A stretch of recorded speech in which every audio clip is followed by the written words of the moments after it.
모든 공격의 표적이 되어온 이름입니다. 자동차 세상에서 숱한 조준 사격을 받아온 녀석이며 여전히 공격판의 레드존 같은 존재로 남아있죠. 하지만 번번이 빠른 속도로 달아나버리고 마는 표적, 바로 페라리입니다. 페라리는 이번 시즌 내내 무시무시한 녀석들로부터 꽤나 잦은 도발을 받았습니다. 그 중에는 RA처럼 수치상으로만 페라리를 능가하는 녀석이 있었고, 아니면 높은 지식을 갖고 있지만 영혼 없는 맥라렌이 페라리를 누르려고 한 적도 있었죠. 하지만 이런 모든 녀석들을 경험해본 저는 한 가지 결론을 내릴 수 있었습니다. 그건 바로 페라리를 능가하는 건 페라리만 가능하다는 거였죠.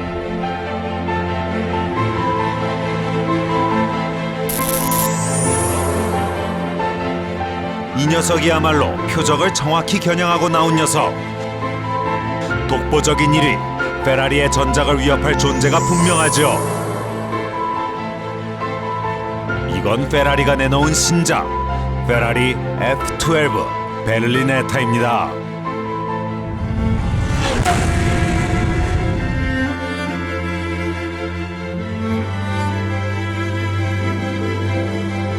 페라리 F12 베를리네타.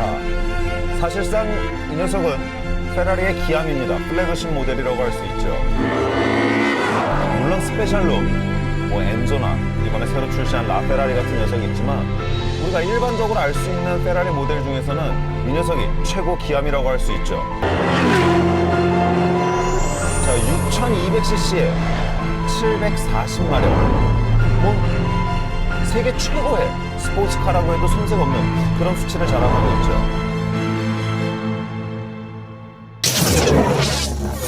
역사상 가장 빠르고 강력한 페라리. 이건 페라리가 새 역사를 시작한다는 걸 의미하죠. 자, 그 F12 베를리네타에서 지금 운전을 하고 있는 지금 이 순간 드는 생각은 편안하다는 거예요. 그 지점이 바로 아벤타도르와 이 녀석이 가장 다른 점이에요.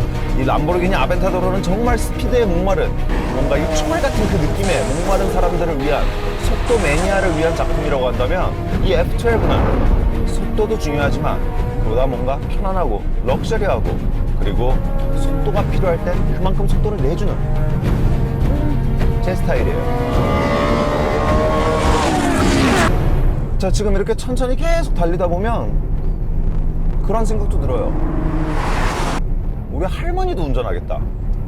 740마력이라는 제원이 뭔가 뻥마력 같은 느낌이 들 정도로 정말 편하네요. 하지만 여긴 서킷이니까 레이스 모드로 가보죠. 이 녀석의 다른 얼굴, 아니 본성을 대면할 차례입니다.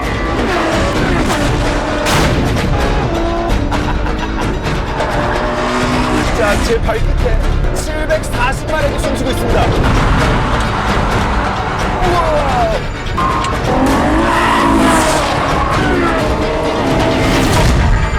소리! 좀 전과 지금의 실내 소리가 차이점이 느껴지시나요? 우와! 가자! 자, 스로틀이 전부 열렸어요. 엄청나게 기름을 쩍쩍쩍쩍 넘어가며 740마력을 뽑아내주고 있어요. 진짜 빨라요. 제가 그 말 하나는 해줄 수 있겠네요. 좀 전에 우리 할머니도 운전할 수 있을 것 같은 느낌은 온데간데 기사가지고, 우와!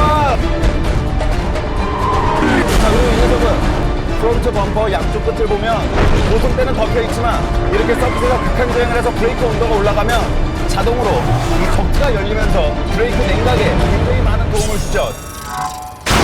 자, 브레이킹!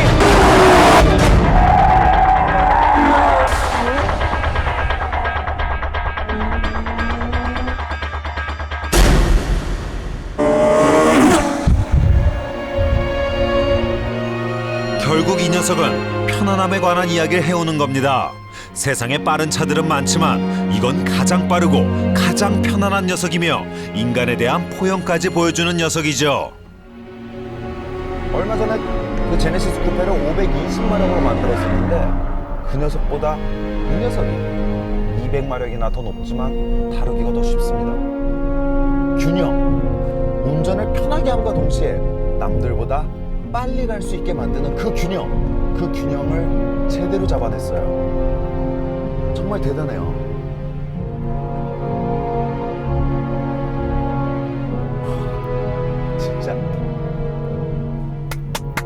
진짜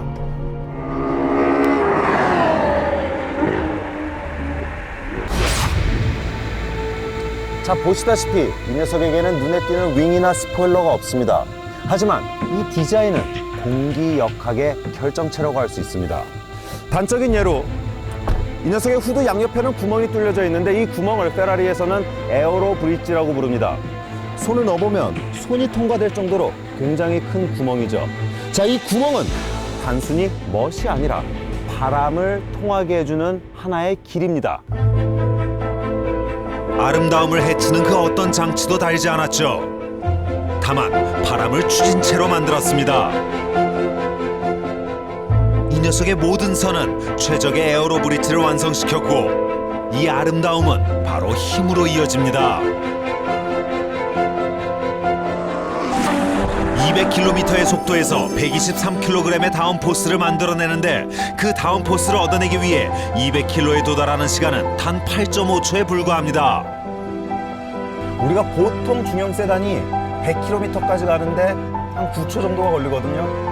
그 차들이 100km 갈 적에 이 차는 이미 200km를 넘어섰습니다. 가보죠.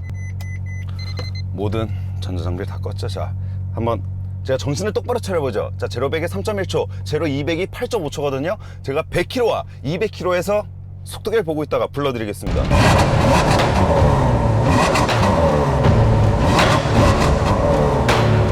셋, 둘, 하나, 출발! 우와, 40, 60, 70, 80, 90, 100! 자, 그리고 130, 150, 160, 170, 180, 190, 200! 와우!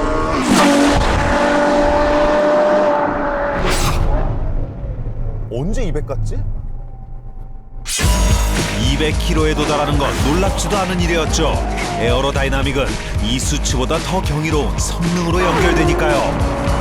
12기통이라는 엄청나게 큰 무게가 앞에 놓여져 있기 때문에 저는 앞이 굉장히 무거워서 좀 허둥대지 않을까라는 걱정이 있었는데 아니요, 전혀 없습니다.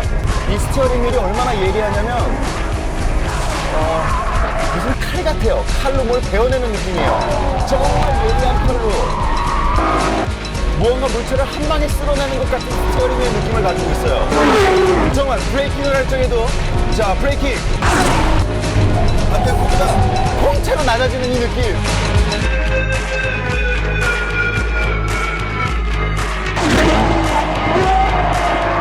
그러니까 이 느낌은 마치 바람을 조율하는 느낌이에요.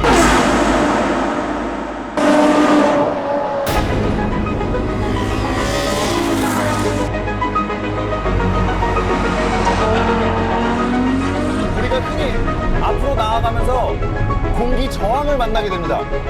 바람과 맞서 싸울 수밖에 없죠. 근데 이 녀석은 바람을 다스리고 있어요. 더 빨리 달릴 수 있게끔 바람이 도와주고 있는 그런 느낌이에요. 만약에 저 구멍이 없었으면 저는 지금 웃고 있지 않을 거거든요.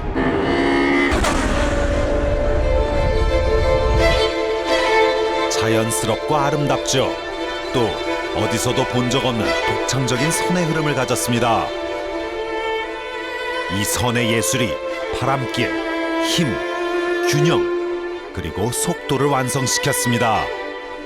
오감을 이용해 체험해 본다고 해도 이 녀석이 가진 것을 전부 느껴볼 수가 없을 것 같습니다. 균형 잡히고 날렵한 차체를 하고도 넓은 실내를 갖췄고 기능과 품격도 양보하지 않았죠. 사람들은 엔진이 앞에 있는 녀석들은 미드십 스포츠카들에 비해 당연히 재미없다고 생각하죠. 그럴 수밖에요. 그런데 F12는 다릅니다.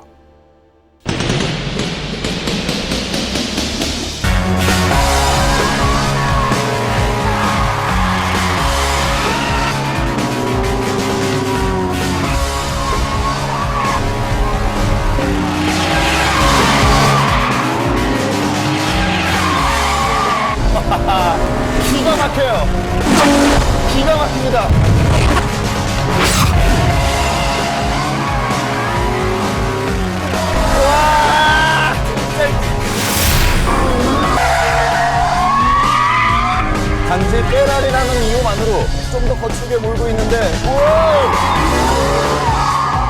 우와!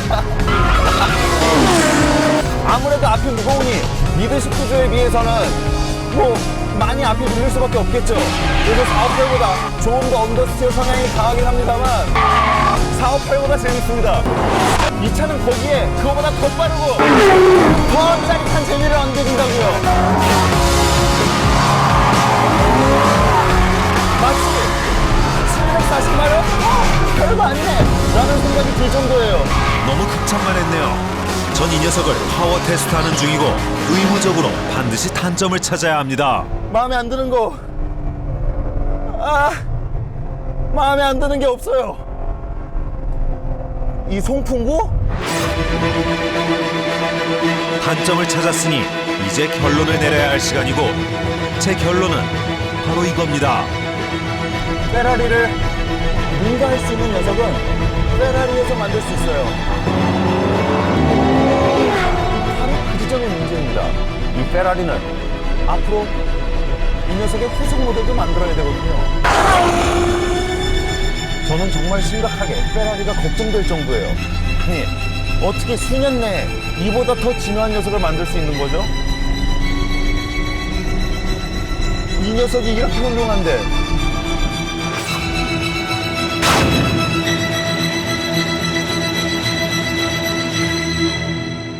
그러나 페라리는 만들어낼 겁니다. 왜냐면 이건 자동차 세상의 영원한 표적, 바로 페라리이기 때문이죠. 다만 우리의 상상력으론 상상해낼 수 없을 뿐입니다.